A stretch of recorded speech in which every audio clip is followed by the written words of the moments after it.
Generations are a huge topic, and there are many experts who have studied for thousands of hours on the statistics and the evidence and all of the different information that would help them understand not just our generations, but all of the living generations currently.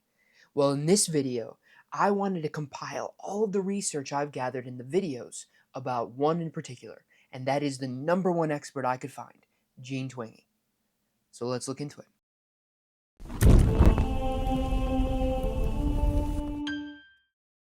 We're all familiar with those articles that they put on BuzzFeed and Huffington Post, a lot of other clickbait news organizations that give us the, oh, you'll recognize this if you're truly Gen Z, or if you're a millennial, here are several things you'll know or have experienced, or do you have first-hand accounts of this particular event? One great example of this for past generation would be for the baby boomers and the JFK assassination. They all ask each other, and I've actually watched this with my grandparents when they meet people, like, oh, where were you when JFK was assassinated? That's a big thing that they go through. And we have the same events. For us, it might be something like George Floyd, or I think the pandemic is a huge one. Another big one, I would say, would be Donald Trump and his election. However, though these big events have impacted us, have changed our lives, there's a big difference when it comes to those big events that happen on the grand scale and the small daily events that impact us in and out. So several of these all focus on technology. Technology is a bit of a catch-all term for a lot of different things. One of them might be video games, another one might be social media, but a huge one, of course, is smartphones and how they interact and play with our lives, from how we interact with other people and even how we view ourselves. All of these factors seem to come together to push us in a certain direction, and that direction is toward individuality. Gene Twenge, who is a professor at San Diego University and also a preeminent expert on generations, talks about how these things push us toward individualism and individuality. And what she means by that is that over time, we've gone from a culture more focused on communitarianism, collectivism, where you're trying to do better, be better for your community. You're trying to meet certain expectations of your family and of those around you.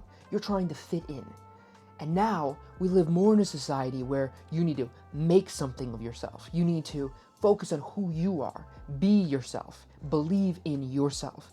All of these things push us in that direction of towards the self. When I say individualism, I'm not necessarily talking about some sort of gun-toting survivalist in a bunker somewhere. I'm talking about a different mode of thinking. In the past, people were in tribes, they were in groups, they were in families, they were in towns and communities. They thought in that way. They thought about how other people would treat them, how other people would view them, and now that idea has changed. In the present, our technology has become more insular, more isolating, and it has its own negative effects. But some of the effects are to make us feel like we are more important. Because with just a click of the button, we can do so much. Things that would have taken many other people, sometimes groups, towns, cities worth of people, and in more cases, even more than that amount of people. One big thing that you hear people talk about a lot is that in our pocket is a computer more capable, more powerful than the ones that got us to the moon. And so that power is now vested in us as individuals, which leaves us without the same level of community, but also with an increased individuality or push toward uniqueness, toward being ourselves and being the person that we choose to be. This has had a lot of effects on how we as a generation, Gen Z, view the world, because that's happened a lot across time, but it's gotten even worse now, or even larger now. The effect has gotten larger, because there are some really big, important, positive effects of that. She talks about in the book how the places that are most individualistic were also some of the first to be pro-gay marriage, to have that level of tolerance that will allow sexual minorities to be who they wanted to be. Now, also, that comes with a downside, where our generation feels more anxious, depressed, more lonely than it has in the past, because what binds us together often is developing the bonds of trust. We have to depend upon other people when we need them to do things for us. If we don't need them to do things for us, if we can do everything ourselves, then that level of trust, of community, is lost.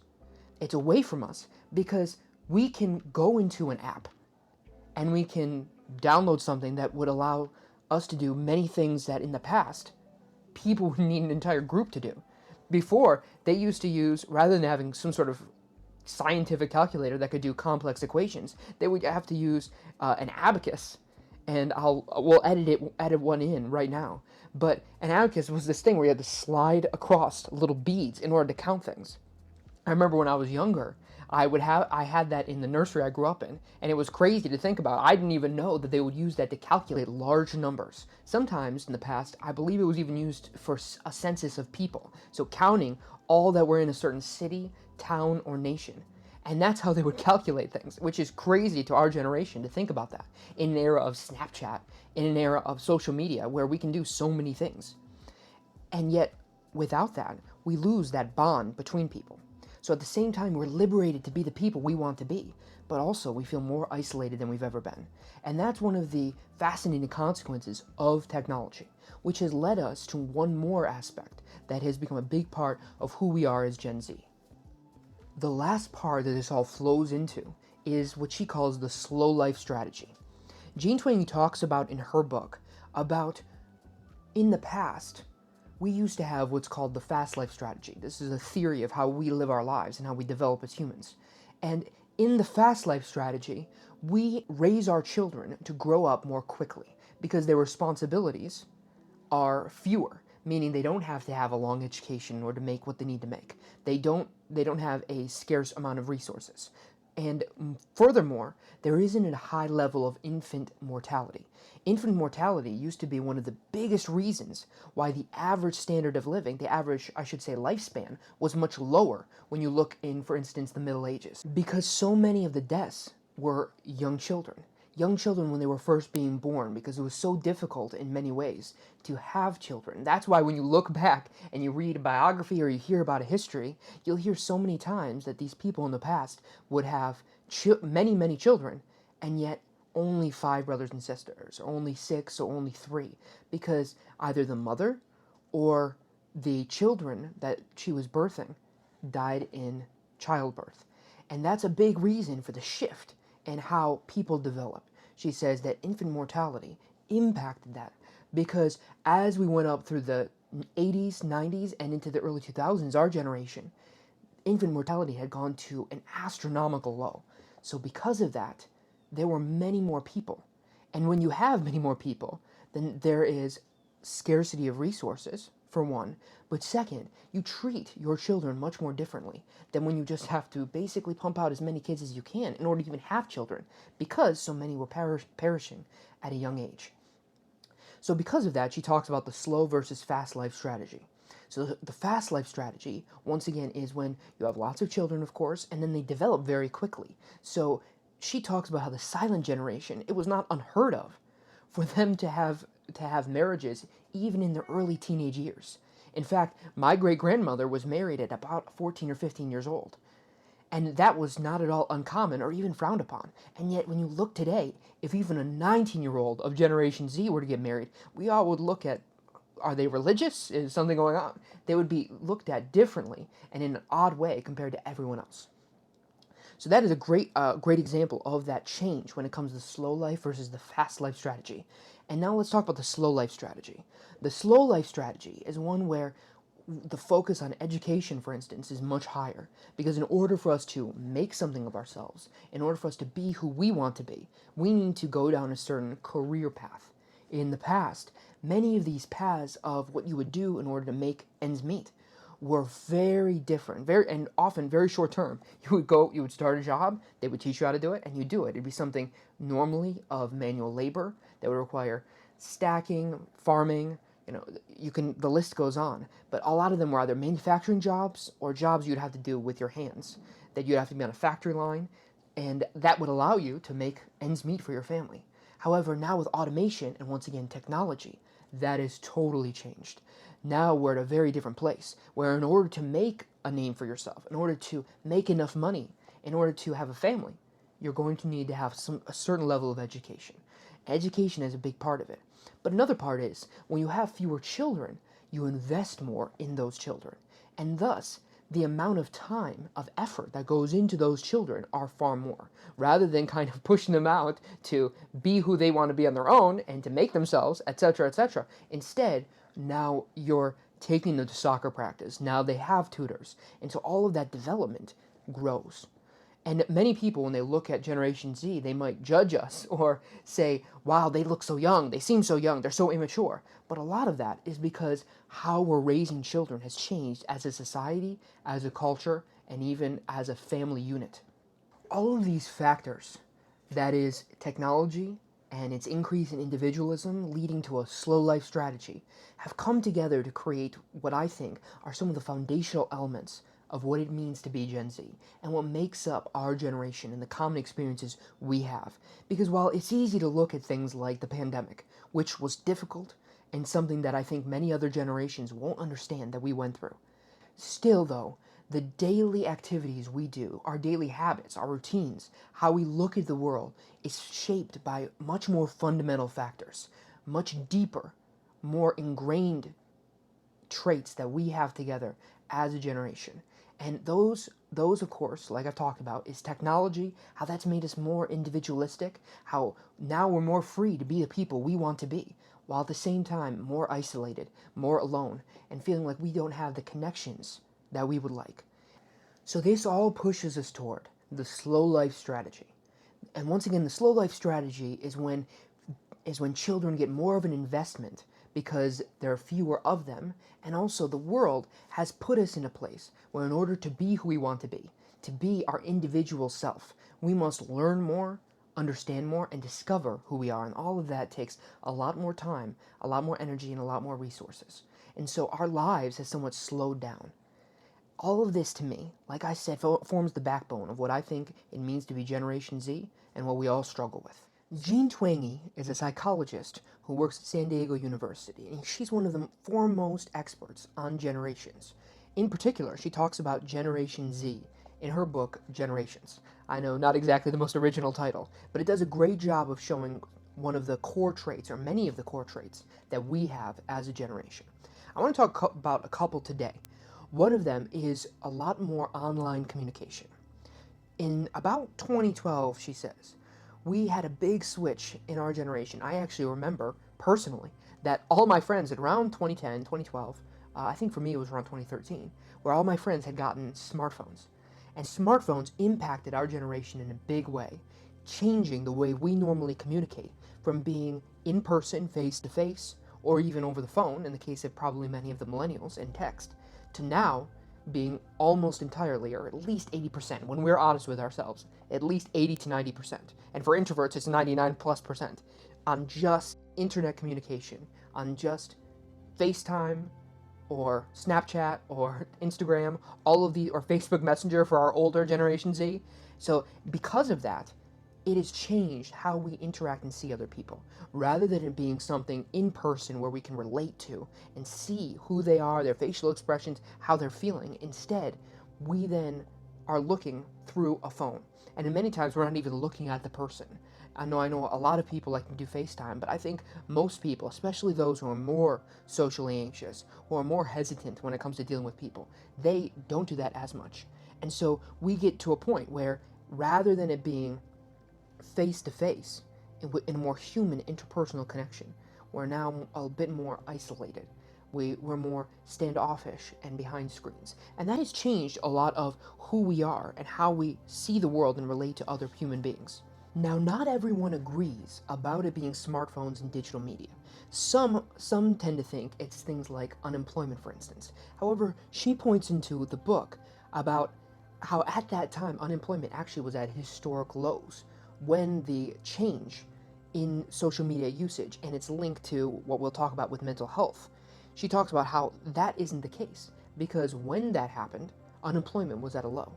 Another one many people say is that the Donald Trump election had a big impact on people's mental health and well-being, because it changed how they viewed their country, and in many ways, how they viewed their fellow citizens. However, once again, she points to this timing not being quite right. And that's when it all culminates to her, and this is how it's going to transition into our next point about mental health. She looks at how at around 2010 to 2015, there was a big change in the mental health of young people, being at maybe a lower point than had been in the past, but pretty steady in the past. However, at that time, 2010 to 2015, is when things went really downhill. She talks in particular about how internalizing disorders went up in a big way. Internalizing disorders are often common when it comes to feminine people or women in general. And what are internalizing disorders? Well, men traditionally have had externalizing disorders, meaning when something bad happens to them or they feel poorly or there's mental illness, it's usually pointed outward towards the external world. So that's when you have behaviors in children would be termed acting out.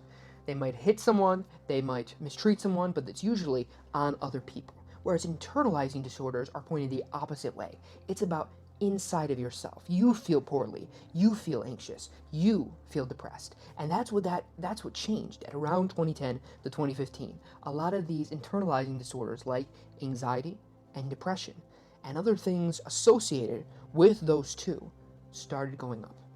And she talks in particular about how while many people might disagree, they might say that, oh, well, it could be because there's more self-reporting, there's more comfort about talking about these topics.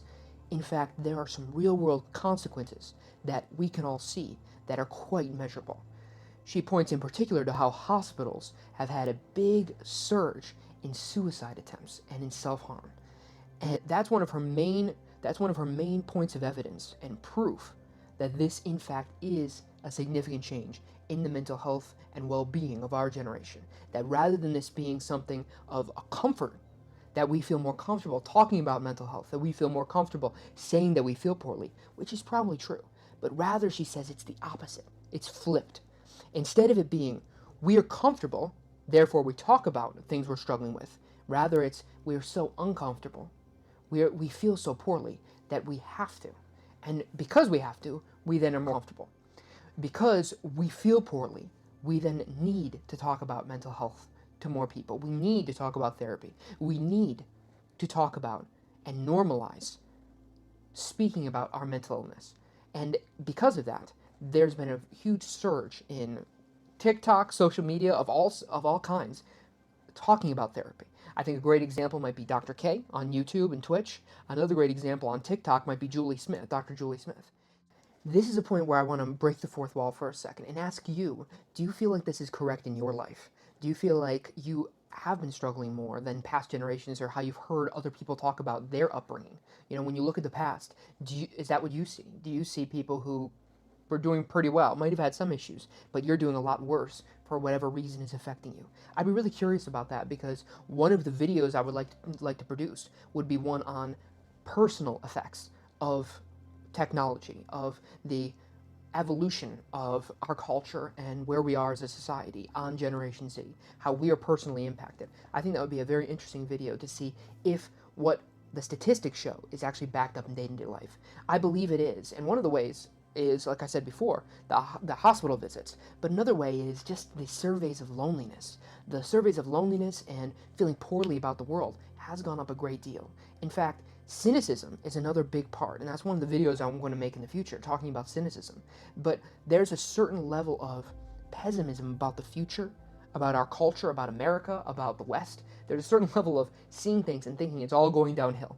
In fact, a lot of these surveys that talk about loneliness, that talk about feeling poorly, also talk about how we view ourselves and the world around us. And in so many cases, Gen Z is ranking the lowest of any other generation, thinking that the world is looking worse, that they're more lonely, that they feel more poorly than ever, that they're not equipped to do well into the future. So I'd like to know, is that how you guys feel? Is that, and what is your feeling about that? How can you relate that to who you are and to the stories of your life? That'd be something that I'm really curious about. The last part I want to talk about is growing up more slowly, and that's something I hit on in a previous video, which I talked about the foundations of Generation Z, of who we are. And one of those foundations is the slow life strategy. But it manifests in a very specific way, in very day-to-day practical effects.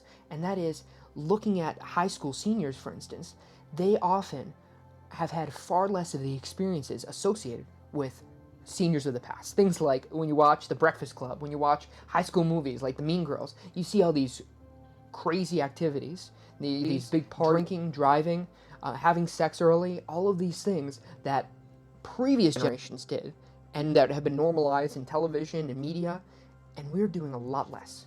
It's almost like we have regressed about 4 to 5 years to the past, where the seniors are acting almost more like 13-year-olds of the past. Now, there are a lot of different ways we can think about that, and a lot of different reasons. But one of the ways she talks about, that I'll hit on very briefly here, but for a longer explanation, go to that previous video, and we're going to link that down in the comments and the description section down below. But one of the reasons why this is the case isn't necessarily because our generation is so far behind, because we are doing so much worse, because we are a problem. Rather, it's because our culture and how we bring up young people has changed. But it used to be in the past that the vast majority of children would die in childbirth, and oftentimes even the mother. So that changes how you're going to invest in your children. We've had a much larger investment, and even in the future, to make something of ourselves, to be the people we want to be, it takes a lot more time, a lot more education, and a lot more understanding. And all of this impacts our generation by making us move a little more slowly through life. Not to mention, I think the pandemic has also had an impact about how we see the world. We see the world through, I think, a bit more of a safety lens. This is something also that Jonathan Haidt, who's another researcher on Generation Z, who talks a lot about it. We have a little bit more of an emphasis, and in fact, compared to some generations, a lot more of an emphasis on safety, where we want to feel like we're psychologically and physically safe. And the pandemic has probably exacerbated this, made it much worse, where we remember our close loved ones dying and being hurt, in many cases, their lives changing for the worse in deep ways. And because of that, we're impacted. We're isolated sometimes even because of that.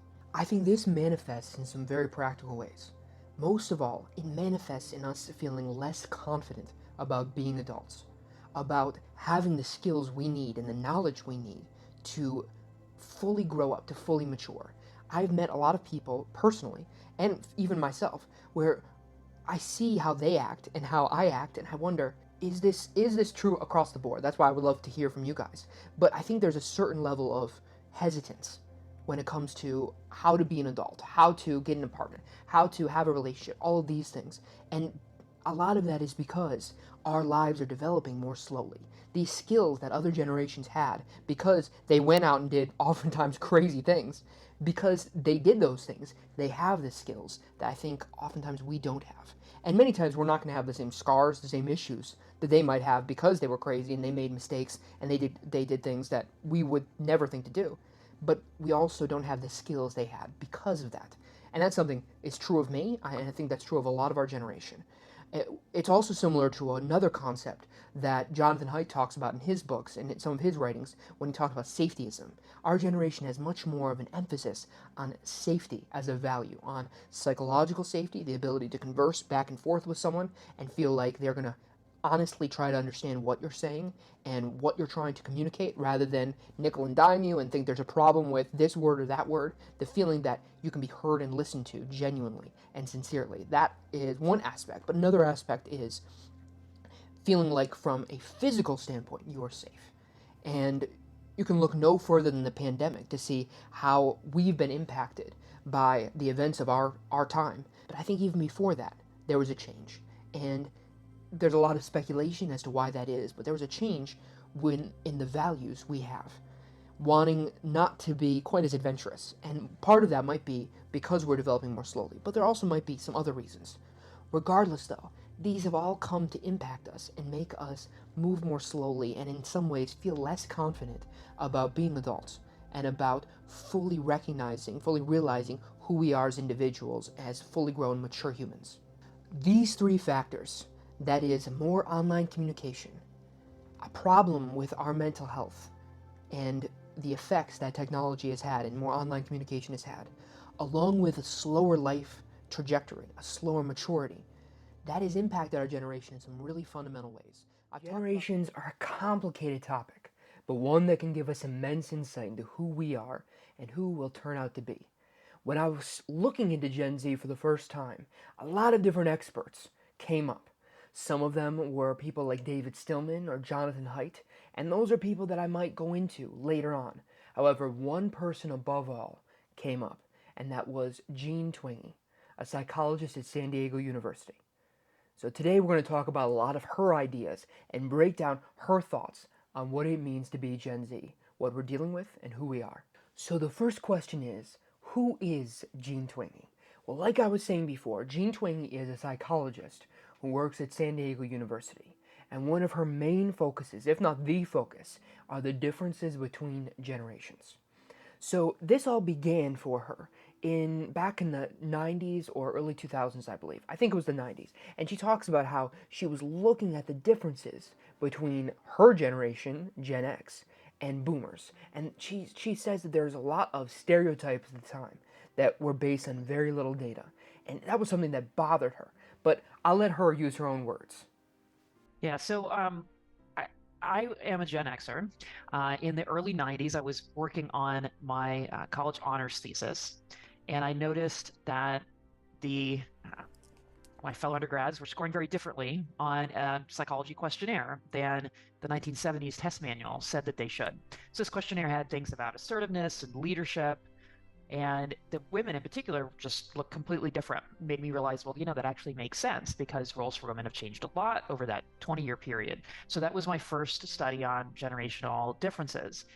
So at first she began to look into Gen X, like she was talking about. Then she went on to write a book called Generation Me, which was about millennials and hit on the higher self-esteem and the self-esteem movement that affected millennials.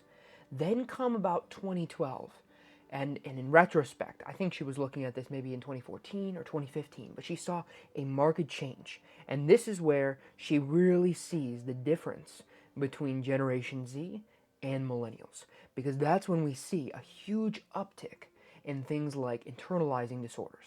Now, that's something I've talked about in other videos. That is things like anxiety, depression, feeling bad about yourself, feeling like you don't have a lot of ability to affect the world, you don't have confidence in who you are, you don't feel like you're competent, like you can get things done, study for your tests, do a good job. You don't feel like you can do that. And that's the rise of internalizing disorders. She saw that around 2012, and that's when she gets into thinking about and studying why this might be the case. Now, the first most obvious explanation that a lot of people turn to is that kids these days are just more likely to talk about it. They just feel more comfortable talking about many of the anxious symptoms that people have had for all time. Now, there are several issues with this. One in particular is that it's just as possible to be the opposite, meaning that people can deal with problems and then need to talk about it because those problems are larger. So rather than people being more comfortable, for instance, to talk about alcoholism, well, if alcoholism were everywhere, if everyone was an alcoholic, well, then we would be forced to talk about it. The comfort would come because of the necessity, because of the need to talk about it. So that's one thing. But another thing is that rather than this being some isolated event, this is something you can see and track with real data. What does that mean? Well, when I say real data, you can look at suicide attempts, for instance, or self-harm, or people going to the hospital. And these things indeed have gone up right along with it. Just as these feelings have been expressed by Gen Z, these exact symptoms have been seen coming in real life. Not on a screen, not necessarily just because of a survey, but in real life we can see these things. The next possibility she talks about is that maybe it could be the COVID-19 pandemic. Maybe that's the reason that so many young people are struggling with these feelings of loneliness, depression, anxiety, etc. Well, there's a huge problem with that, and that is it misses this uptick by about 8 years. About 8 years. Now, while this could have contributed or it could have exacerbated the symptoms, it could have made it much worse, that does not seem to be the actual cause. So when you look at it, and we showed this in the graph before, you can see that the uptick begins around the 2012, 2010 range, depending upon the survey and what you're looking at. And so the idea of it being COVID-19 doesn't seem to line up. Another possibility is that maybe it was the economy all along. A lot of economically minded people might go strictly to that the job market around 2008 and going into 2012, maybe that just wasn't good enough. But the problem is that when this got the worst, when this was at its apex and going up, what were the time frames? Well, it was actually when the economy was strongest. It was when we were on an economic recovery, when people had lots of jobs and they were making more money than they had in the past, rather than it being around 2008 during the economic crisis. Which, if that were the case, then the economy would make a lot more sense. But because it isn't, that it seems to be something else. Another possibility is that maybe teenagers nowadays, and when they were growing up during that time frame, maybe we just had less independence, and that smaller amount of independence led to us feeling like we didn't have the competence to do what we needed to, like we felt lonely, like we didn't have those connections. But there are several issues with this. One in particular is that, again, it doesn't seem to line up, because if that were happening, then you should see it earlier. You shouldn't see it in 2012. Why is it happening in 2012? Another big problem is the question, why? Why did this loss of independence, if it did have an effect, why would it have an effect? And I think that the question answers itself, doesn't it? Because the reason that we would lose independence is the exact reason why Gen X had independence, and that is they didn't have oversight while we do. And where's that oversight? It's our phones. That's where the oversight comes from. Our phones allow us that ease of contact. So technology has provided exactly the thing. And so if that really was the case, if it really was going to simply be an independence problem, well, then you'd have to ask yourself a deeper question, and that is, where does the loss of independence come from? But even so, that doesn't seem to be exactly correct. So let's look at what else might be the case. Another big one that probably a lot of people on the left and those concerned with gun regulations and gun control might think about is school shootings. This has been something that has plagued our generation, something that we have feared, thought about, marched for in many cases, protested for. Yet, is this really a factor? Does this really impact us to such a degree? Well, the question on everyone's minds, if you're really trying to figure this out, is this happening in other countries where school shootings are rare? And in fact, this is also happening in places like Australia, in the UK, places where school shootings are much more rare, where guns are much less readily available. So if that was the case, then that shouldn't happen. You should see the same levels as before, and yet they too are struggling with very similar issues. And that's part of the reason, as a side note, that Gen Z is such an important topic, because so many of the things that affect people in the United States, Generation Z in the United States, also affect Zoomers in other countries. Because technology and many of these other effects have affected us across the lines and borders of nations. They've affected us in different cultures across the world, because these things end up uniting us in both a positive way, allowing us to have more in common, but also a negative way. Another big one that she talks about is the concept that we just live in a difficult time in general, that this is a hellscape, that we're struggling in so many ways, that the modern world is so messed up. Well, for one, if this were the case, again, you'd see this in the past, when things were terrible in many respects, when things where there were protests in the streets, where there were riots, when things were burning, when we were literally in a world war, you would see the same type of thing. But in reality, you actually see the opposite. When we're at our lowest, a lot of times the ability, the feeling and confidence that people have are at their highest, because there's a strange relationship between our psychology and confronting challenges. When you have a clear challenge, sometimes that has the opposite effect of demoralizing you. Sometimes it has the effect of reinvigorating you and making you feel like you can take on the world. And in World War I, World War II, you can actually look back. There was a lot of this feeling of motivation and feeling like you had a cause, a purpose. Along with this, she talks about climate change. And she says that maybe it's climate change. Maybe that's the reason. But if you look at a lot of the survey data again, it actually says that fears about the climate were highest in the 90s, that they were highest in other times. And if that really were the case, that it would be a very different story. Now, for those of us who are plugged in social media, you might say, well, this can't be true, because in my feed, all I see is doom and gloom about the climate. All I see is that we have 10 years, we have 5 years until something terrible is going to happen. That's all I see. But what you have to realize is that the power of a survey is that it affects people who aren't in your bubble, who aren't seeing the same news feed that you are. So just because you're seeing it, and maybe your group, your friends, the people that you message with on social media, maybe they see it, that doesn't necessarily mean that everyone else is seeing the same things. And in fact, that's one of the big changes I think that Gen Z has, is that we are much more isolated in our own unique bubbles. And so while it might seem like the world is one way, in effect, it's actually a million ways. Whereas in the past, it was far more unified. You'd watch a news show, and there were only a handful of them, and they had a very similar narrative, a very similar idea of what it meant to be an American and what we were doing in the world. And now there are so many permutations of what it is. A communist, you can be a social democrat, you can be on the far right, you can be a libertarian, you can be a Nazi. They're just like, it's crazy to see all of the different ideas floating around that you could believe in. And yet, that is one of the things that separates us from boomers, from Gen X, and from this other time. But it's also one of the reasons why I don't think, and she comes to the conclusion, that this isn't really what's affecting us because of this difference in narratives, and that in the past, there was actually a much higher fear of climate-related disaster, of climate change. And if that were the case, then you would have seen, at the very least, a big uptick around that time. You would have seen similar effects, higher anxiety, loneliness, depression, all those things would have at least started in the 1990s, but that is not the case. One more alternative is that maybe it's homework. Maybe school nowadays has become so heavy, so much of a weight on our shoulders, that we're struggling just to keep up, that we're struggling to do our job, to be able to move forward because we have so much homework on our hands, and just the pressure of school and of getting into a good college, and all of these has just been a weight.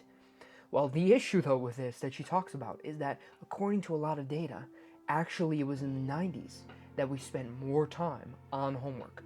But more than this even, she talks about how a Gallup survey actually says that we spend about double the amount of time, about 5 hours, on social media versus on doing homework. And that when you track these things, rather than it being a homework problem, it looks like the correlation is much more with social media and the feeling of pressure at school.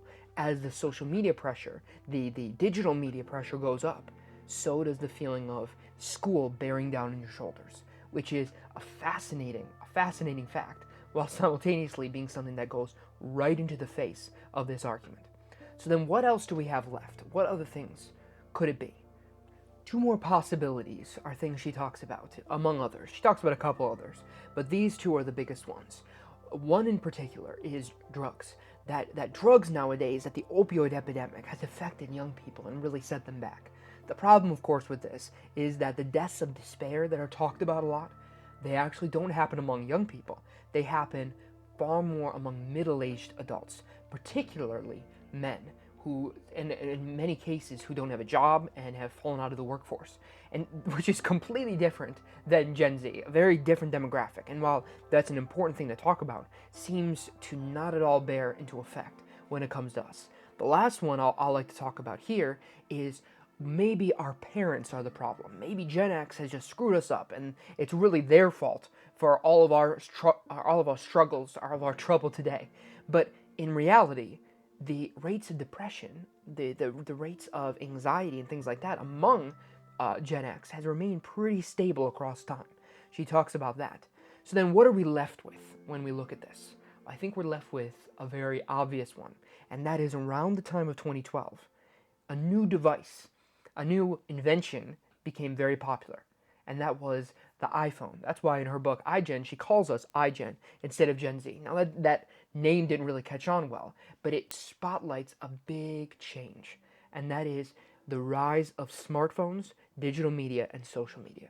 And with that rise came right along with it, tracking very closely, was also the rise of these internalizing disorders. Things like I said earlier, loneliness, depression, anxiety, that feeling like you're not able to control your life, that there's too much around you. They call that an external locus of control. And what that means is, rather than thinking you have the ability to affect your world, to make change, to do what you need to do and accomplish the tasks that you need to accomplish, rather you feel like The outside world is the real strong force, that you're not good enough, you're not strong enough to stand in its way, and that really your efforts are not going to amount to much. And that's an external locus of control. All of these things have tracked very well with this rise of social media, of smartphones, and of digital media in general.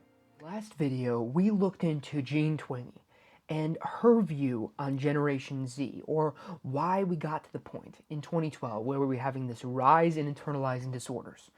Well, in this video, we're going to look into how she sees generations across time. What are the big factors that have influenced them up into the present? In the past, people have looked at generations like associations with giant events. So the World War II generation was associated, of course, with World War II. You had the silent generation, was largely associated with the Great Depression.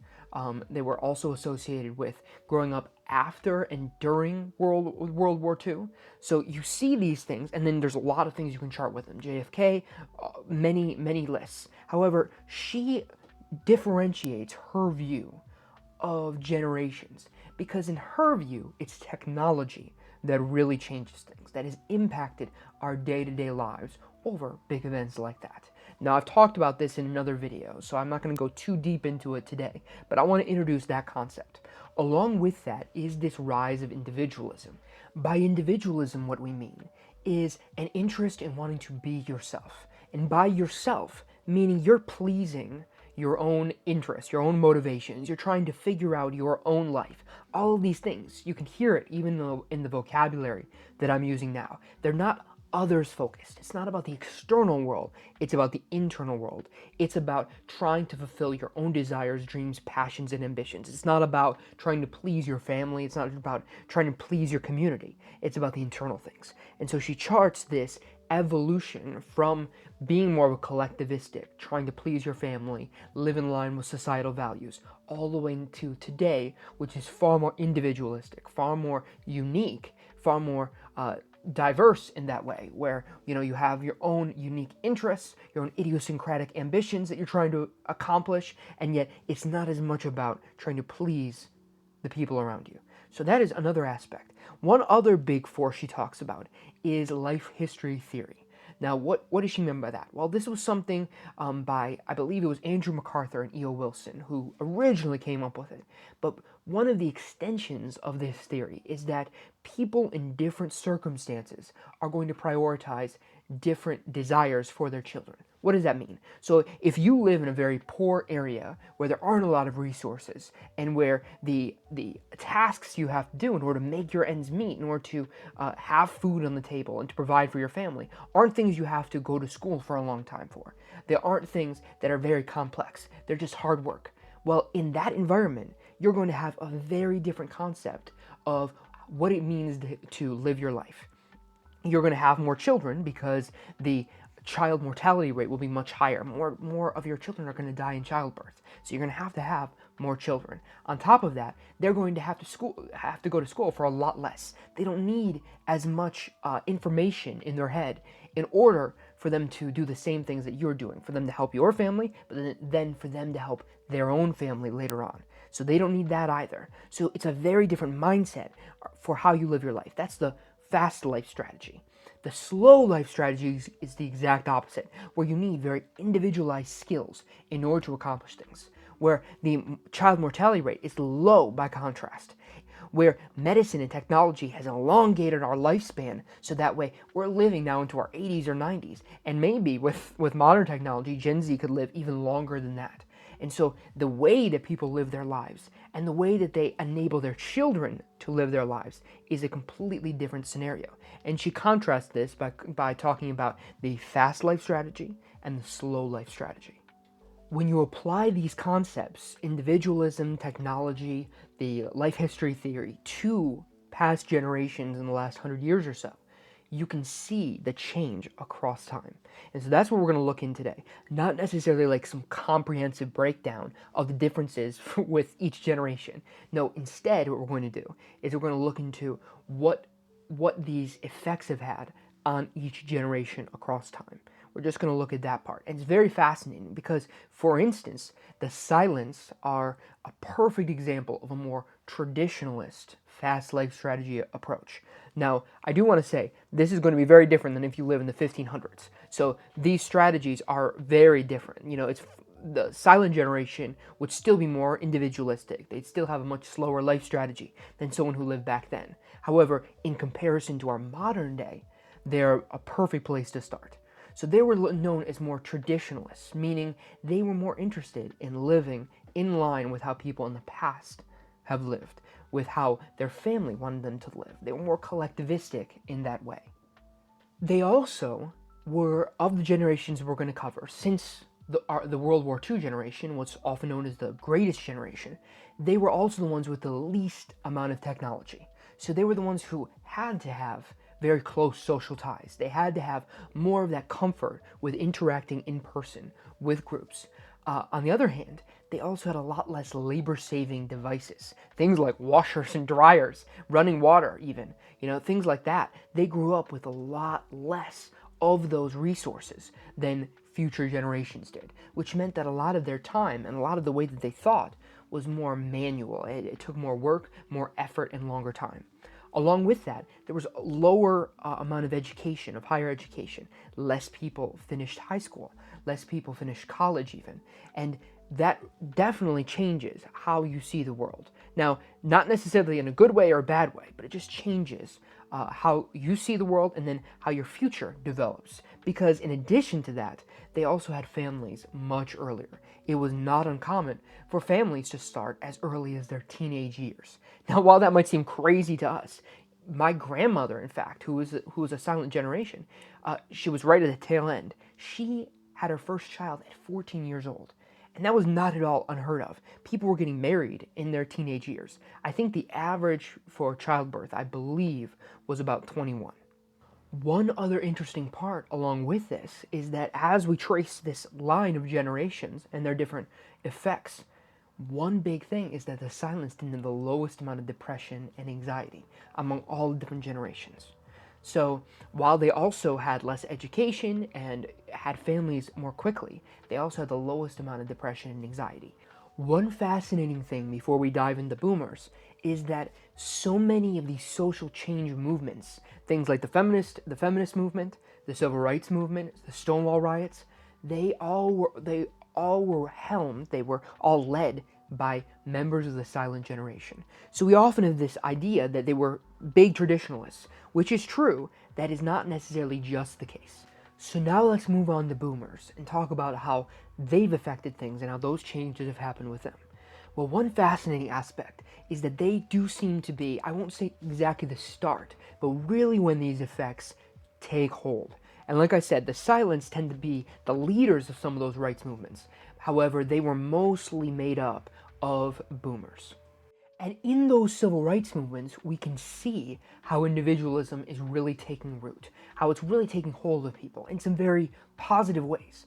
Because the flip side of individualism, collectivism, one of the downsides, one of the negatives of that is rather obvious when you think of it, which is when you have to please everyone else, when that is something so strong and so important, well then being different, like being gay, like being a minority, like these civil rights movements, like being a woman and expressing yourself in that way, you feel like you can't. You feel like you're unable to truly be yourself in some of those very important ways. And these movements were fueled by boomers, largely because of their size. They were the largest generation in history.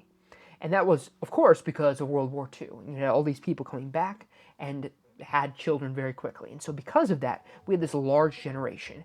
And so they served almost like a magnifying glass, magnifying all these effects that she talks about. So another one that goes in line with what I said is they had their children later in life than the silent generation did. They also went to college more. So therefore prolonging that trajectory of their life. Again, the slow life strategy. So you can see this going on and on across time.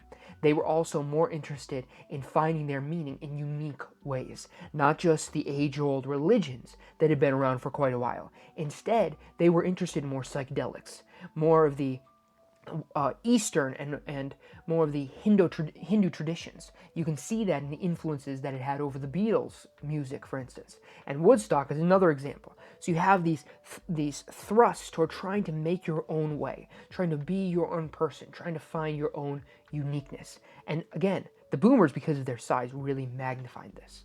But now let's move on to Generation X. But before I want to say something about Generation X, as boomers were aging into their middle-aged years and eventually to retirement, you can actually see one of the fascinating developments that's happened, and we'll see that with Generation X too, and that is that there became a rise in anxiety and depression later in life, specifically divided by education. So those with 4-year degrees were much less likely to have this issue because the importance of the slow life strategy that we'll see with Generation X and with millennials became even more clear. This divide happened between those who were just high school educated and those who had a college degree, because there was much more opportunity, much more ability to succeed for those who had the college degree versus those who had just a high school diploma, because they didn't have the same factory jobs, they didn't have the same manual labor jobs throughout their lives. So they came into a world thinking that it was going to be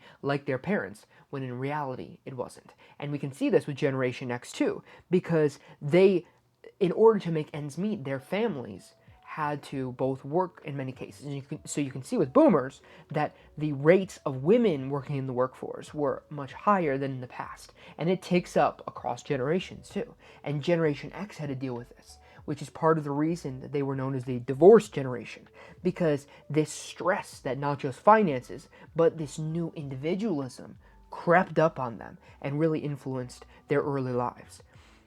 When both parents are working, and when the collectivistic, more traditional culture has gone out the window or is just less powerful, then if you're not happy in a marriage, not only can you leave, but you should leave in order for you to have your best life, right? This is a very different mindset than happened with the silent generation, and shows the effect that individualism has had. Because if you can provide for yourself as a woman, then your need, your dependence on the man is much less. But furthermore, if individualism is more important than the judgment of the people around you, than the judgment of your parents, well then you're almost obligated to yourself to leave the marriage, to make your life better. And so this uptick in divorce happened and really impacted Generation X.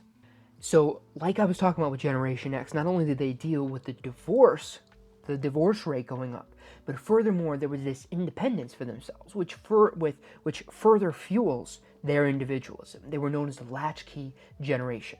And so they had to define themselves and their own experiences, their own lives, with their friends outside of having their parents around, which is something that was different than, for instance, the silent generation, because the silent generation, on the other hand, largely had women working at home, and so you had this parental figure available more often.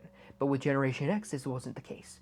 Another very interesting thing is that the rate of college education also went up with Generation X. That was another big difference. Along with that, you can see this rise of skepticism, this rise of cynicism towards institutions, towards the media, and towards the traditional sorts of cultural mainstays that you might think of. So that would be things like the news media, that would be things like colleges, and even the government and the White House. This skepticism towards authority went up. Now, how does that play with individualism?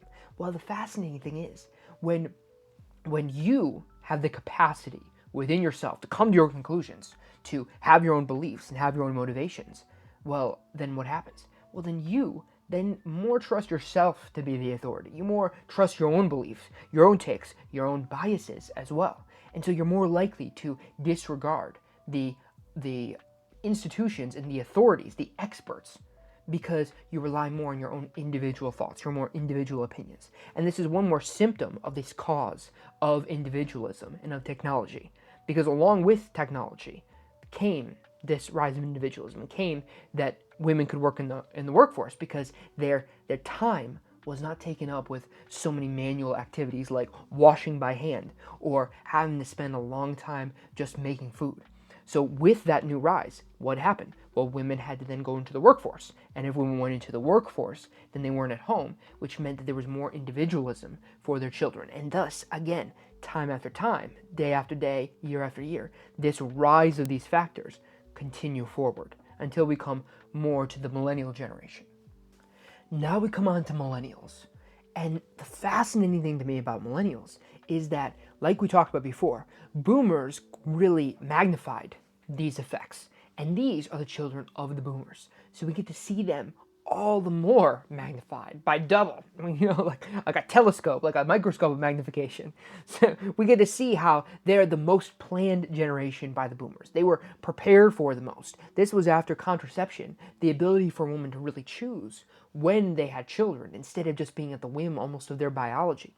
This was their time where they could very, very proactively look at when they wanted to have kids. And so millennials were the product of this.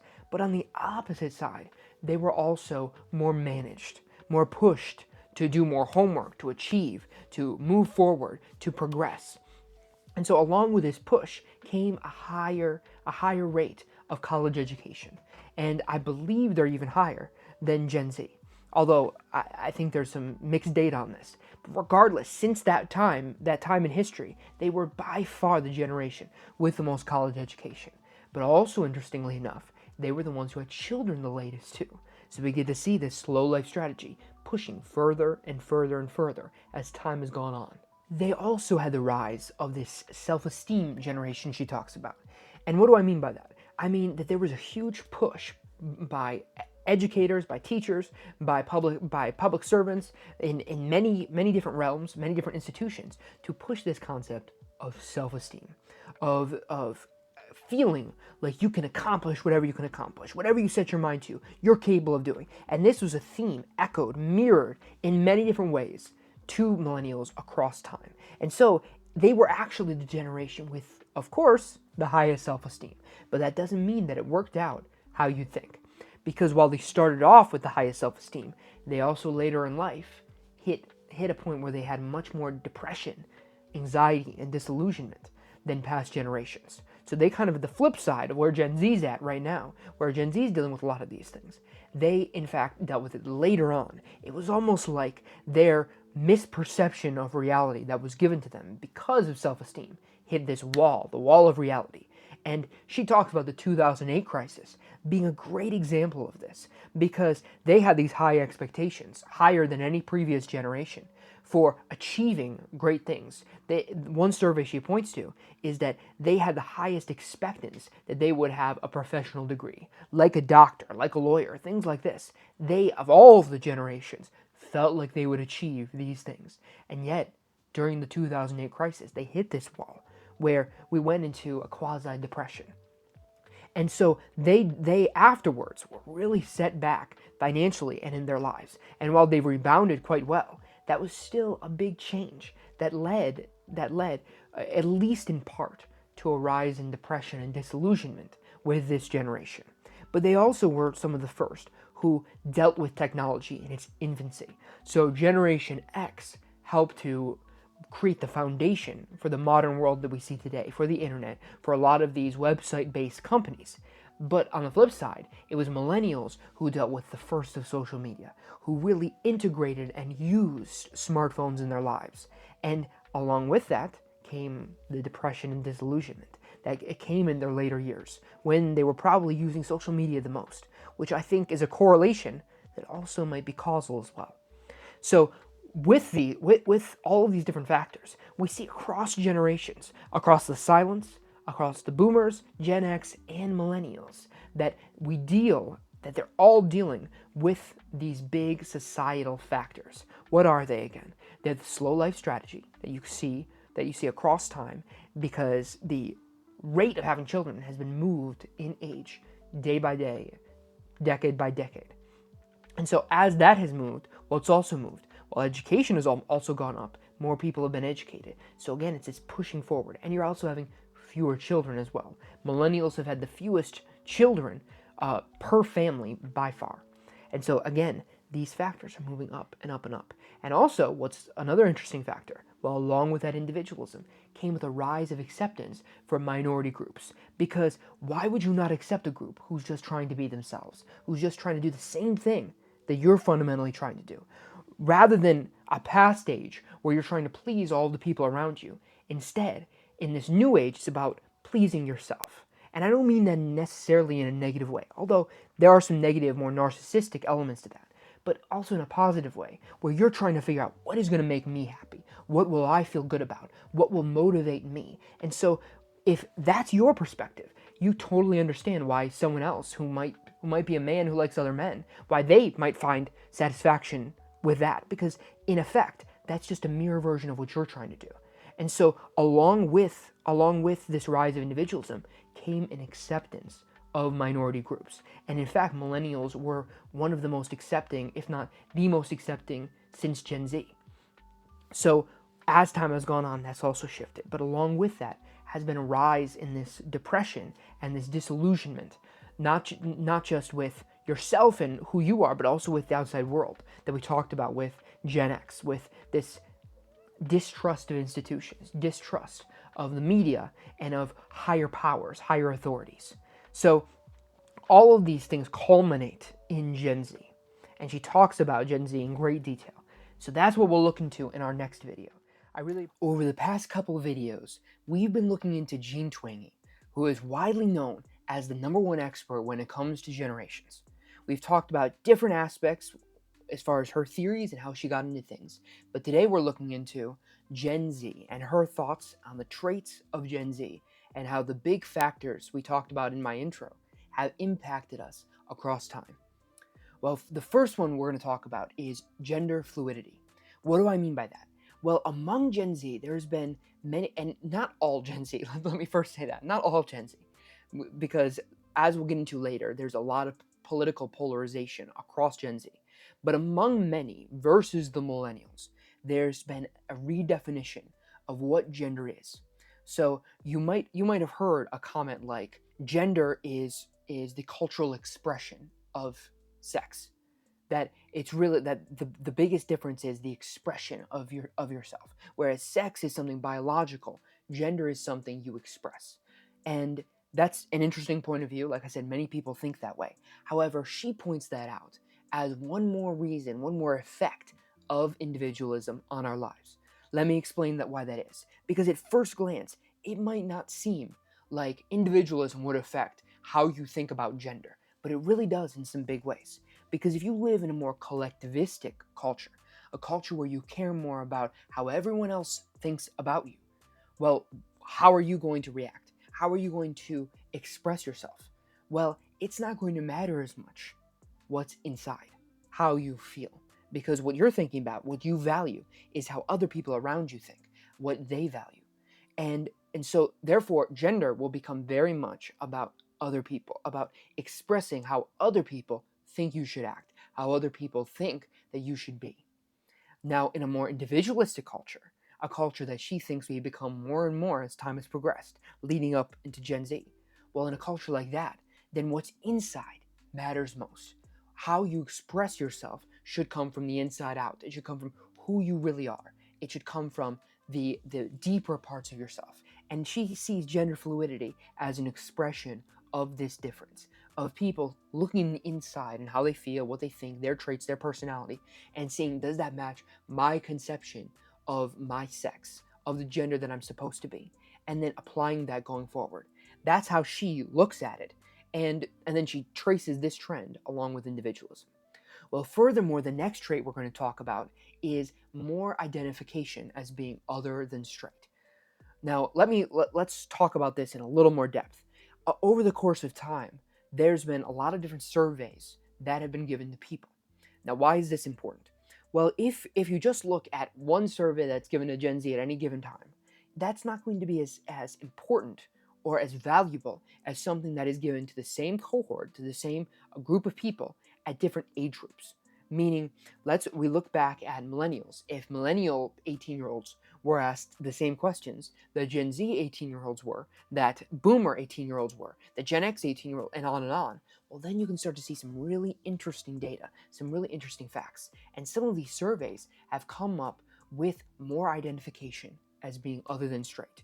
Well, there's some interesting facts about this. One is there has been some uptick among gay men and women. However, the most uptick has been with bisexual women, identifying more as bisexual. And again, we can trace this back to her concept of individualism, of people being more free to fully express who they are, versus an era where if you did have feelings for women, you tamped that down and didn't think about them, didn't want to talk about them. You wanted to fit the mold that society had given you. So that's one of the ways that she sees that. Also, she also draws this concept of female sexuality being a little bit more fluid than male sexuality, and she references some anthropologists. I believe one of them was Roy Baumeister, who's also a psychologist as well, and how he talks about how female sexuality is a bit more fluid, a bit more malleable. So these are some factors that she says to explain this, but as a trait, it's still very interesting to know. The next trait we're going to talk about is less sexual activity. And this is related, if not a little bit different. It is a little bit different than the last two that we talked about. However, I think it's still super interesting to group as three. And I believe this is the same order that she has in the book too. So why is this something that's interesting? Well, a lot of Christians, a lot of conservatives, a lot of people who are more traditionalist, they look at people who are of the LGBT community as being really about sex, as it really is about sexuality. It's about who you're attracted to. It's not much more than that. It's not much deeper than that. However, Gen Z somewhat changes this notion. They really put a stop on this idea. Why? Because at the same time that gender fluidity is going up and more lesbian, bisexual, and gay people are identifying as such, while at the same time, the actual sexual contact is lower. So if you thought that they were the same, they would go up together, but yet they're not. And that is a big difference with Gen Z. Gen Z, on the other hand, she points to things like digital media, to phones and social media as reasons why we might not be as sexually active. But another big one she talks about is the next trait, and that is growing up more slowly.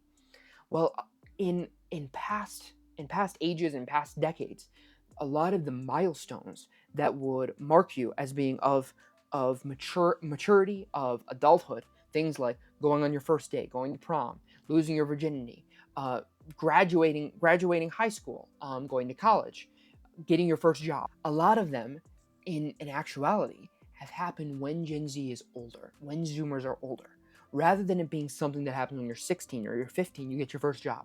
For many members of Gen Z, it's when they're older, when they're more like 18, 19, or 20. And why is this interesting? Or why does that have anything to do with less sexual activity? Well, part of the difference could be because we're just growing up more slowly.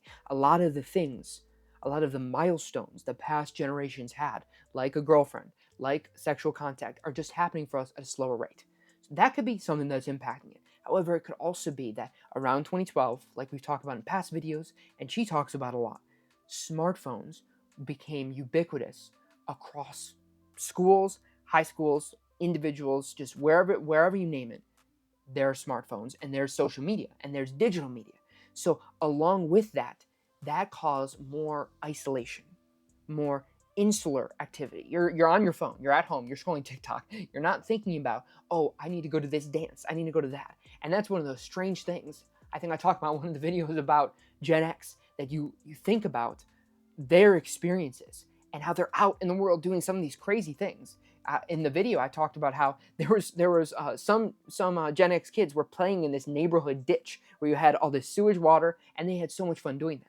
Well, in a world of technology, in the world that Gen Alpha grows up in, that the next generation grows up in, where you're glued to your iPad, there's no shot that they would be playing in some ditch with their friends.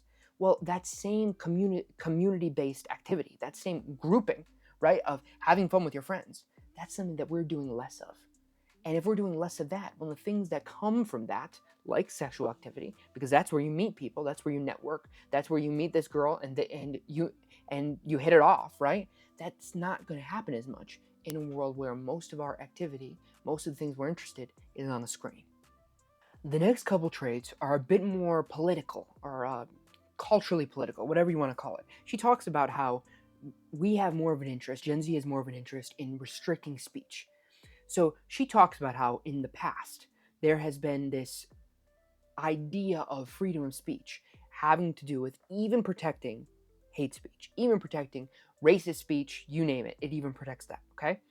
That's how many past generations, like the baby boomers, the silents, even many in Gen X, think about it that way. And she talks about how often there is this divide between millennials and Gen Z, thinking that hate speech should not be protected, versus others in past generations thinking that it should. Okay. The other one that she says, I'll go into this a little more in depth in just a second. Another one that she says is interest in emotional and physical safety. So the reason why I'm bringing these up together is because this has to do with basically the same thing, and that is we restrict speech because we're interested in emotional safety and physical safety as well. So I just want to put that out there first. And this is where I want to get some of your opinion, because I think that there's definitely a chance that this book could be a product of its time. Now, that's not to say that she doesn't have evidence and facts for what she's talking about, because that's true. But at the time that she was writing this, maybe circa 2017, 2018, this was much more in the news. The idea of restricting speech, hate speech, college campuses, etc.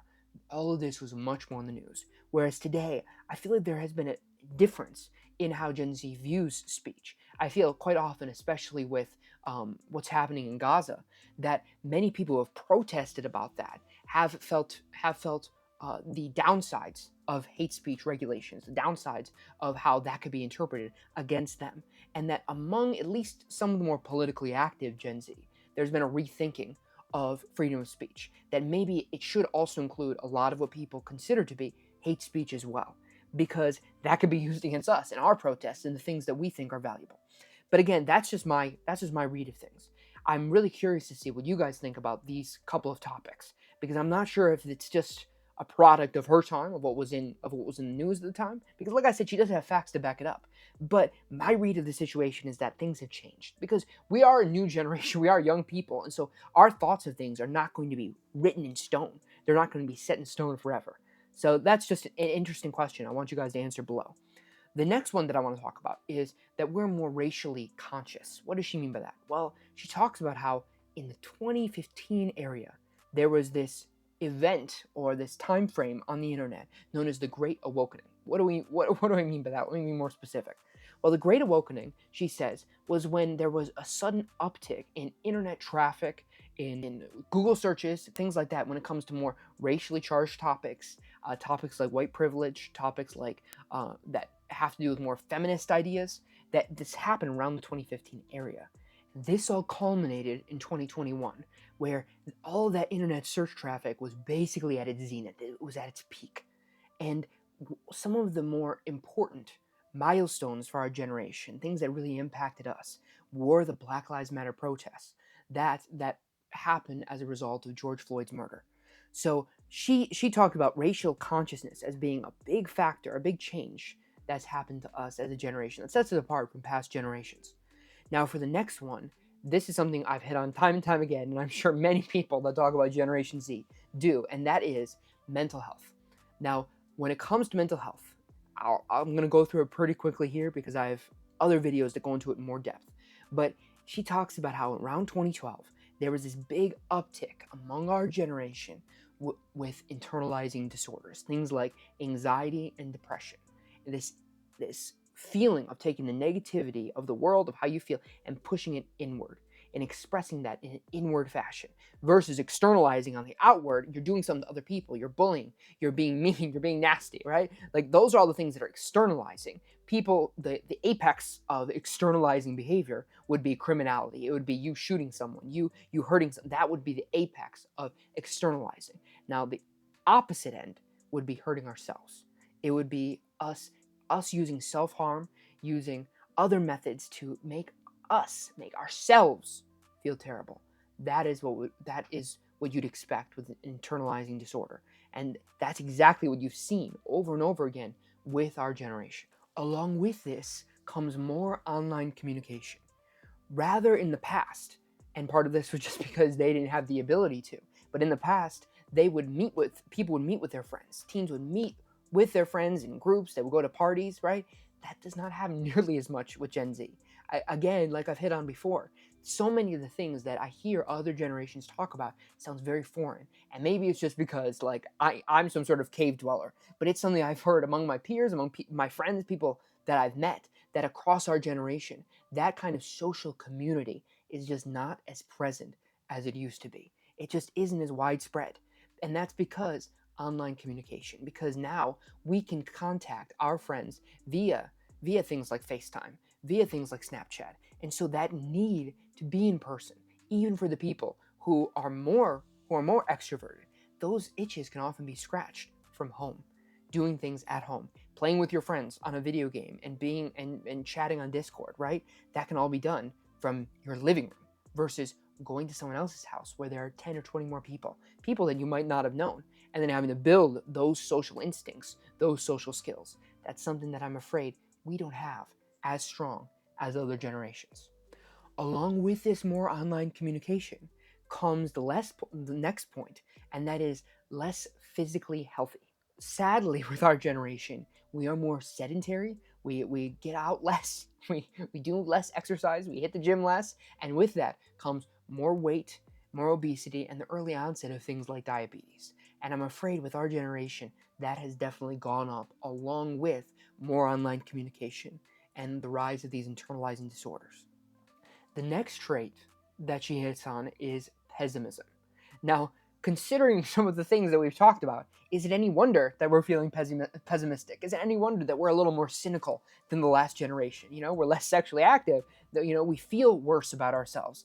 We're getting out more and spending less time with friends. We're less physically healthy, right? It shouldn't be any surprise to a lot of people why we're feeling this way. I think personally, now a lot of people among my generation will disagree with me, but I think there are a lot of opportunities and a lot of positives of the world that we live in.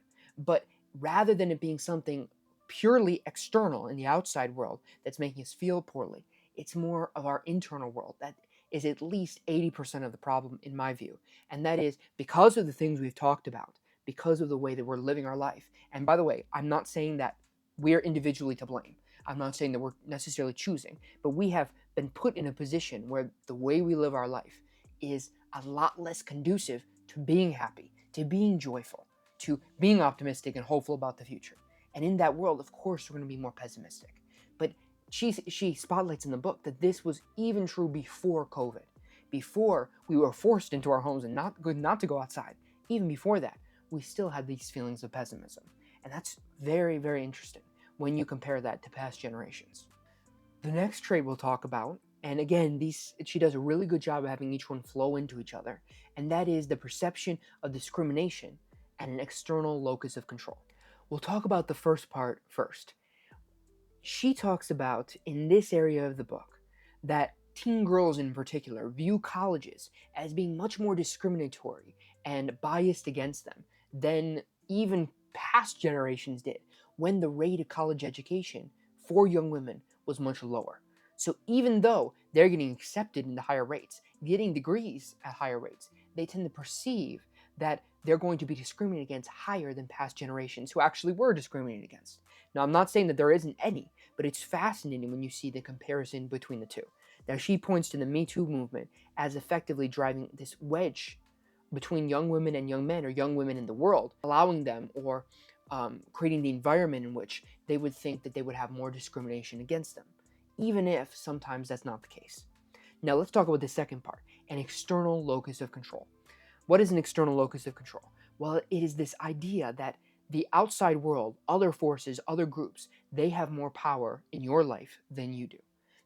And there's a certain truth to this, of course, but this can be taken way too far, where you don't want to interact with the world, you don't want to engage because you believe that you don't have any power to do so. And it's this spectrum, as it were. And people who believe they have more agency, that believe that their actions can affect the world and affect their life in a positive way, the more they have higher levels of motivation, and they just feel better in general. They're less pessimistic. They're less cynical about the world. They are more happy because they feel like their actions can do something positive, even if it's just in their own world, even if it's just for them. And that's a big difference she spotlights of our generation versus past generations who felt like they had more control, that what they did would fundamentally change their lives and the lives of those around them. The last trait we'll talk about is one that we might even see in the comment section in the future on this video, depending on how many views. I know I'm not getting many views now, but if at some point this particular video hits off, then we'll see this exact thing happen in the comment section. So what is that? And that is political polarization, activism, and voter turnout. So I'm going to group all of these together. Well, that is, among our generation, there seems to be increasing polarization, increasing extremes of both sides. That conservatives are way more conservative. They have much stronger beliefs, and they hold them more strongly than the past. That they're not able to listen to other people, and that more leftist spectrum feel the same way. And there's this increasing division. So when you look at the aggregate on the whole, when you look at all the data, it might seem like, oh, well, it's about the same. But in reality, that doesn't really account for the truth. And that is that on the spectrum, there's more people on the right and there's more people on the left than there used to be. There used to be more people on the center, more people who were moderates. And yet with our generation, there seems to be a lot more polarization and extremes. Now, personally, I totally understand why that's the case. And that is, in a world in which you can dive into whatever topic, whatever idiosyncratic idea that you have, you can go headfirst into it. You can know more than anyone else. Well, in that world, if you're interested in politics, then you're going to know more, you're going to be plugged in more to whatever that niche political topic might be, whether that be the war in Gaza, LGBT issues, or it be immigration. It could be any of these things, but you can know as much as you can about that. You can follow every political pundit, every person who takes that topic seriously. You can do that because of social media, because of digital media in general and the internet. Whereas the past, you couldn't do that. And so the things that you hear would have been the more moderate in between. It would have been more of a consensus view because you're not able to dive into the extreme. Because extremes are often found when you have more information. And now that we have more information, those extremes can be drilled into like never before.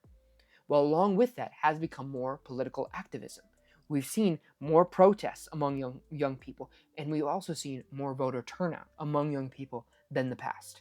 Now, I think the 2024 election was a little different, but at least in the 2021 that she talks about and 2016, there was a much bigger turnout among our generation than past would have predicted.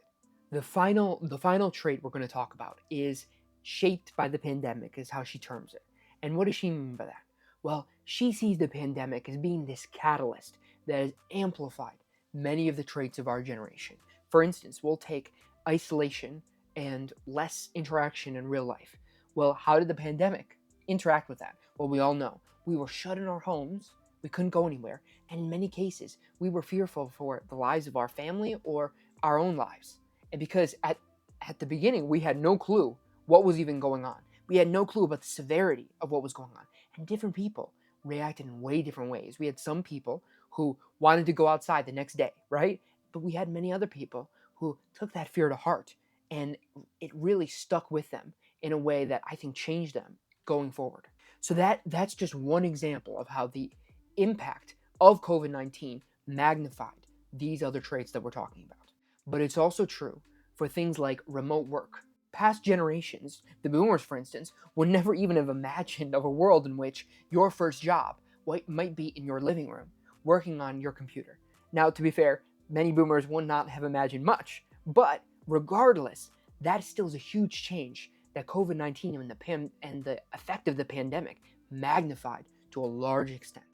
So that was a look into our generation and how Jean Twenge, the #1 expert, sees our generation, the traits we have, and how things like technology, the slow life strategy, and individualism has impacted our generation, being the newest one.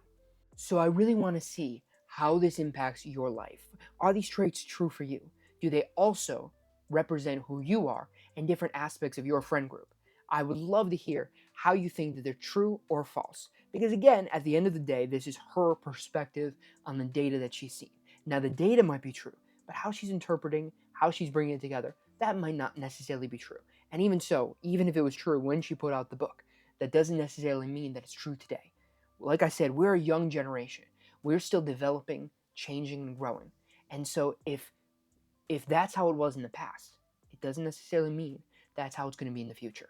Recently on this channel, we've been taking the perspective of the author Jean Twenge, who's a psychologist at San Diego University. She's one of the preeminent experts of generations.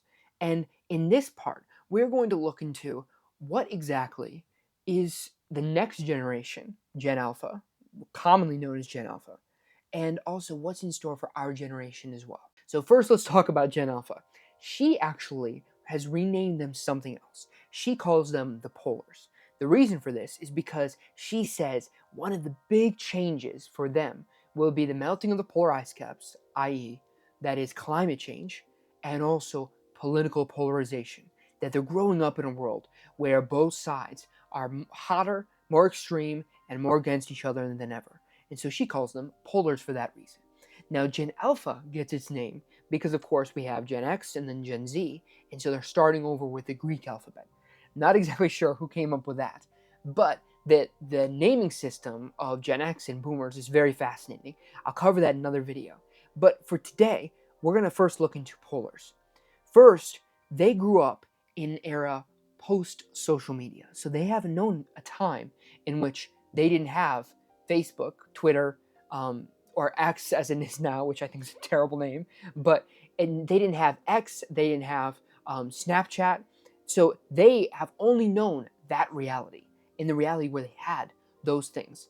Furthermore, they've only known the reality in which they've had smart technology, like iPads, like, and I'm sure we've all seen the kids who are stuck in the corner of Red Robin, they're stuck in the corner of Olive Garden on their iPad, seemingly like they have no other world outside of that.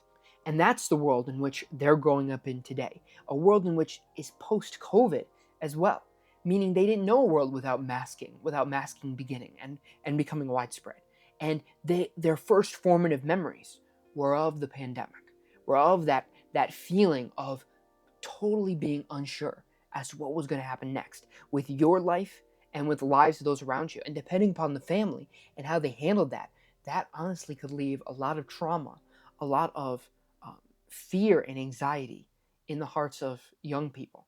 And that's something she talks about because we're not really sure at this point how that's going to turn out. In some ways, she speculates that actually could turn out to lend a lot of resilience to that generation. She talks about how, for instance, the silent generation grew up with the Great Depression. And indeed, as they got older, they were the ones who had the highest mental health, the best mental health during the height of the pandemic. As the pandemic, when they couldn't see anyone and many of their friends and family were sick, even dying, they were in many cases also the most happy, the people with the most joy and hope in their lives. And she thinks that maybe, and again, this is total speculation, she identifies that as well, that maybe this could be part of the reason why polars will end up having some resilience versus past generations. Along with more screens and more social media, if those things are what impacted our generation, Gen Z, so heavily, and what is partly responsible for our low mental health in many cases, well then she speculates that actually could be the case even more with Gen Alpha. That polars indeed you could look out into the future and it could be even worse than Gen Z, which to think about seems pretty scary. That if it really is social media, and if all these trends stay the same, which of course we don't know that to be the case, right? Something big could change in people's lives.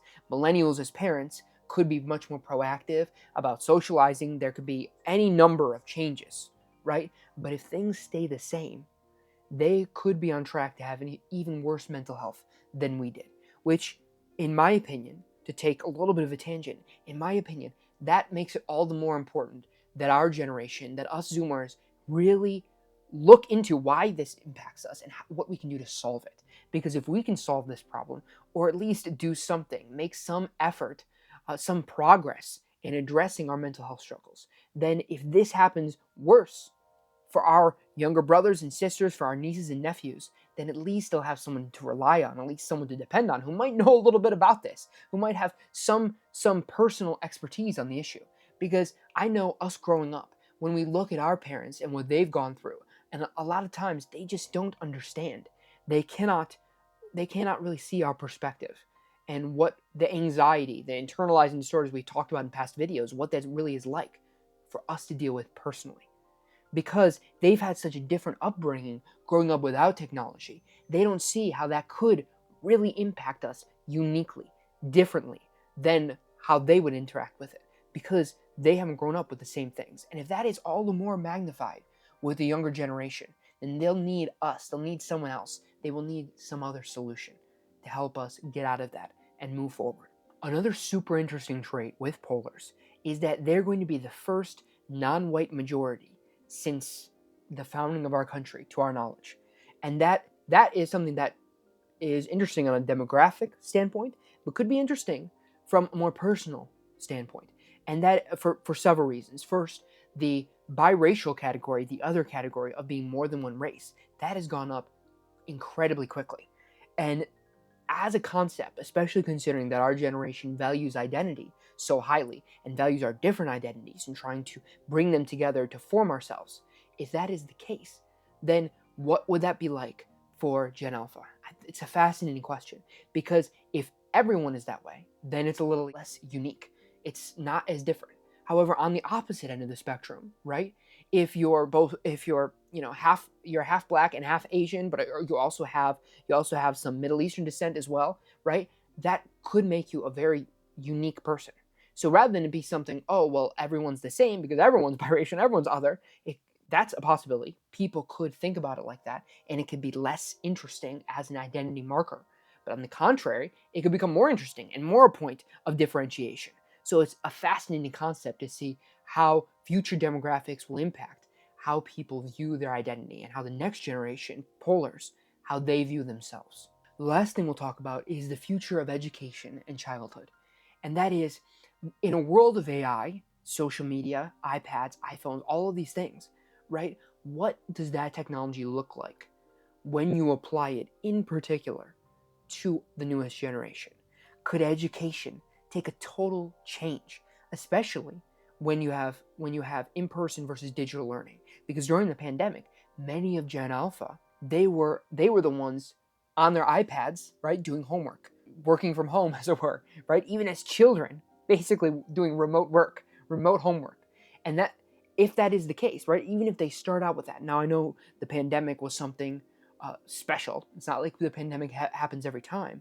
But the difference, though, is that it sets the groundwork for what could be the future, especially with the rise of AI. Could this be a big change in education and what that means for Gen Alpha? Could they have AI tutors?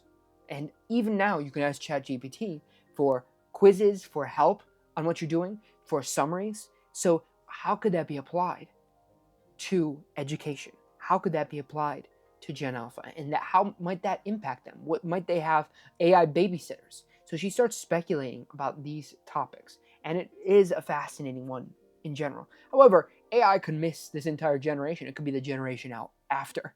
We don't entirely know. And so this chapter, this part that she talks about, is a lot of speculation. It's really fascinating speculation, because Gen Alpha tends to look like Gen Z, but on steroids. Like a lot of our traits, simply magnified without the context of the past. Because for many of us, we still had our formative years. We still had 1 to 10, basically, where we knew a world without the internet. We knew a world without having our phones right at our beck and call. For a lot of us, even if it was just the first couple of years, we did have some memory, some idea, some anchor to the past, to where we were in the past, to what we were as a culture, as a society before all of these inventions. But on the contrary, on the other hand, polars will have none of that. They will be firmly planted in this post-digital world. And in many ways, that could lead to a lot of our problems, a lot of our strengths too, but a lot of our problems magnified with this generation. And if that's the case, like I said earlier, I think it becomes all the more incumbent on us as a generation to try to overcome our weaknesses the best we can, to try to become the best versions of ourselves, helping each other. And I don't just mean in an individual way, but I also mean create institutions, systems that can help each other. So that way, when this happens, if they do end up being an even more struggling version of ourselves, all of our problems magnified, that we can then be the pillar that they rest on, that we can help them in ways that we weren't able to be helped ourselves. That was a look into Gen Alpha, and more importantly, polars, from the perspective of Jean Twenge and how she thinks things might happen in the future. It can be almost impossible to predict the future.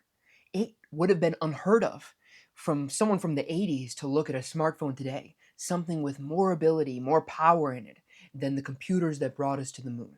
So today we're going to try to do exactly that from the lens of the number one expert, Jean Twenge. We're going to hear her thoughts on what the future for our generation and the other living generations and what could be in store for us. On this channel, we've done a bunch of videos on Jean Twenge, who, like I said a million times, is probably the number one generational expert. And she knows a great deal about Generation Z.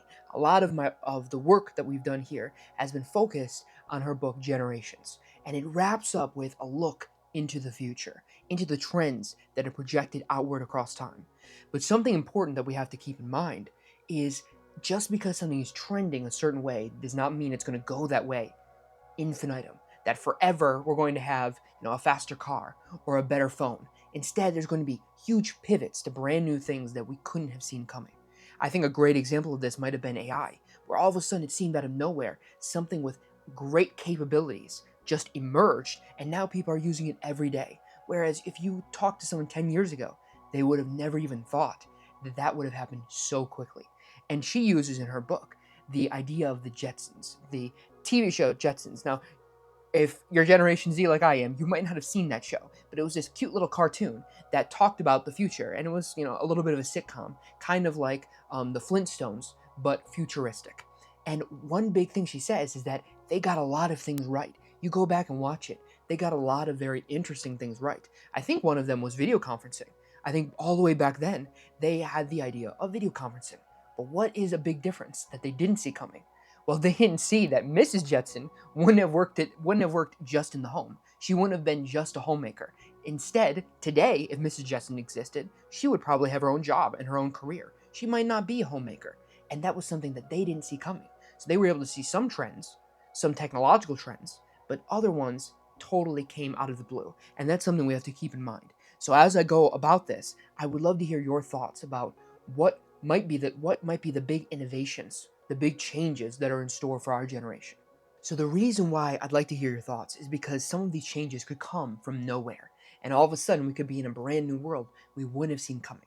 So this video is mainly going to be about the ongoing trends, where she thinks things will be going out in the future if the trends remain as they are today. So one big one that we're going to talk about is kind of obvious when you think about it, and that is our bosses will be millennials. Millennials will make up a lot of the supervisors, managers that we will have to deal with. Furthermore, we, of course, Generation Z, will be a big part of the workforce, and that has huge effects to the job structure that we have, to the culture that we have as well. One of the comments actually on my last video was about how they get frustrated when older generations silence their grandparents. They look at them and think, oh, Generation Z is the same as millennials, or aren't you just a millennial? And of course, that's just a well-meaning mistake. But why is it frustrating? That's the interesting point. Well, the reason it's so frustrating is because there are big differences between millennials and Gen Z that will show up in the workplace going forward. Millennials, as she talks about, tend to be more community-based. They tend to like groups and like that collaboration, whereas Gen Z tends to be more on the introverted side.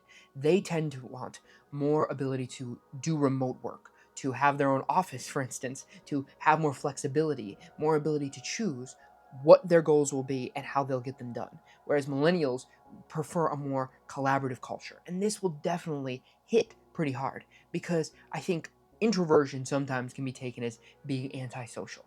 It can be taken as, well, you don't care for the group. You don't care to be like everyone else. You don't care to hang out with everyone else. You're not friendly. And as an introvert myself, I know that's not true. And many people watching this will know that's not necessarily the case, right? Sometimes we feel that way, but that's simply because we need some time to recharge because it drains us. But there are some real different cultures between millennials and Gen Z and huge differences. And that will show up really well in the coming years because by about 2030, almost all of baby boomers will be 66 plus, which is the retirement age. And so most of them, if not all, will be either part-time or retired. So the vast majority will be Gen Xers or millennials. And we'll have to deal with them and figure out how to negotiate a better way forward for work life. One big change along with this is the rise and increase of remote work, of being able to get a job where you work from your living room or your bedroom. And this was totally exacerbated by COVID-19. It shot up. And now in comparison to days where you had to come into the office no matter if it was a snowstorm or if it's raining or whatever, instead, you can then work from home and have that flexibility. But now there are some downsides to that, of course, that we have to keep in mind. And that is growing isolation. Along with this remote work will come more isolation, more loneliness, because you're not with all your friends at work, which in the past was a big way that you met romantic partners, that you met best friends, that you met long term connections you'd have for the future. And maybe Gen Z, maybe as well, tend to think about this like, oh well, we don't need those kind of friendships because after all, they're a little bit transactional. I'm only good for you because I'm working with you, right? But I could leave tomorrow and you just go on. You wouldn't really care. And there is a certain element to that to the corporate world. We all know that. But we can't totally discount that because something is better than nothing. And there are real people just like us who work these jobs and are kind and loving, and we would not have met them, we would not have these deep connections if we didn't work in person. You can't get that from a Slack chat. You can't get that from just texting with someone or even Zoom. It's not the same. And when you don't have that ability, the rise of loneliness could also increase. Our work life should change in some other big ways too. Things like AI will really automate a lot of past jobs, leading to a need for more flexibility and ability to do more things on the side, to understand that, well, maybe we fit this niche now, but if it gets replaced by AI or it's offshored or there's something else that happens or changes, we need to have an ability to be flexible. And that's where she talks also about the rise of the gig economy. And what is that? Well, for those of us who don't know, but I think most of us probably have something we do on the side, and that's something like Uber, or in my case, something like YouTube, or some people, they have an Etsy account. These small little things to supplement our income and allow us to grow our skills will be something that's done a lot more in the future. And it's a big trend with our generation. We should see more of. That's because with the internet today and with all of the new emerging technology, there is more opportunity than there was ever before. And that's a great thing in many ways. That's something that I'm personally am excited about. I think it's really cool to hear about the new advancements and the new changes that are going on, but at the same time, it also comes with this threat, with this fear, right? Because we don't know what's going to change in the future. We don't know how our jobs, how our lives, how they will unfold. In the past, when you look at the 50s, like most people glorify, one positive thing, although there were a lot of downsides, one positive thing though was that there was a certain level of job security and a certain level of dependence. Okay, and now that can sound like a bad thing. Being dependent on someone can sound bad, right? But think about the alternative. The alternative is being a little bit dependent upon everything, about a bunch of little things, having Uber that you do on the side, and then a part time job, and then your Etsy account, and then your dream, and then you're trying to balance all of these at the same time. And she says this will probably go up for our generation. We will see more of this back and forth. And that will give us a certain sense of concern. And I can already see it. I feel it in myself, and I feel it in a lot of my friends, that there's a certain level of concern we have, that what we have might not be that way forever. And if we have it now, or we don't have it now, we might have it in the future. It's like this feeling of not being sure.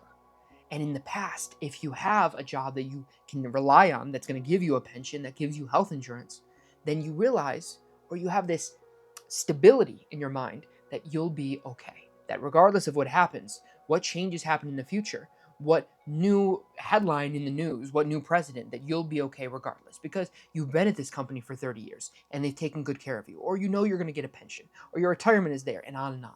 But we don't have those same things. So there's a certain level of concern, this ambient feeling of fear that I think a lot of us face because we're trying to stitch together our unique skill set, our unique jobs, and our unique approach versus just having one steady standby. Another thing she talks about is that our need for authenticity is higher. And so we bring our values to where we go. If we're working in a corporate job, we're trying to want our values to be reflected not just in the job and in the role we're doing and in ourselves, but the whole environment around us. And we have higher expectation for the managers and for the corporations that we have. It's a fascinating dichotomy, I think, because I think simultaneously we have more cynicism, we have more negative belief in the places that we are, in the corporations that we deal with, while simultaneously we expect more. We want more from them. We realize that they have the power and they should be doing a better job at wielding that power for people who need it and for causes that need it, rather than simply staying out of it and caring selfishly about their own concerns. Along with this, that's very interesting, is a decrease or a change in the expectations of the workplace. So, along with the tech sector, with this idea of a jean wearing, black shirt, t-shirt wearing tech bro, comes also this new change in the hierarchies. What do I mean by that? Well, when you look in the past and you look at the boomer generation, you look at the silence, there was a very hierarchical approach. Someone was at the top and someone was at the bottom. If you were an entry level, you addressed your manager by Mr. Blank, Mr. this, Mr. that, instead of it being a first name basis. And that's one example. But another one is, and I love to do this as a fun little test. Go back and look at a baseball game from the 1950s or the 1940s, even sometimes the 1960s. Everyone is dressing up to just about everything. A suit and tie is worn sometimes, like when you have your friends over. It's really fascinating when you look at it, and that's also changed. And she says the reason why this has changed is because there's a flattening in the hierarchy. What does that mean? Well, she says our generation, millennials and Gen Z primarily, look at each other like we're all equal. Like, instead of there being someone at the top and someone at the bottom, instead we all just do different jobs and we come at things with a different skill set. And so we all are dressed in a similar way. The dress code has become more lax. And instead of it being you do this and you do that, and a command-based approach, instead it's a question. Hey, can you do this for me? The hierarchy is being flattened. People are more equal. We are dealing with each other more on an equal terms basis. And there, like I said, personally, that can have some upsides and downsides, right? It can feel a lot better when you're treated like an equal and not a subordinate, not like you're the low man on the totem pole. But the opposite side, though, is a little more insidious, and that is when there's more of this underneath the surface passive aggressive mentality. When you can tell your manager is telling you to do something, and yet they're using kind of weaselly language to tell you, well, I wouldn't mind if you would do this, or it's really important. And that's when we see the rise of speech like corporate talk. And you hear all these phrases like restructuring instead of firing, or you hear questions instead of commands. And there is something sort of refreshing when you look back and you see how people used to talk. They were more straightforward. It was more clear. Hey, this person is above me and this person is beneath. Instead of this kind of wishy-washy, weaselly language that you have to sometimes decipher and look between the lines. All right, to shift a little bit from work, let's talk about families.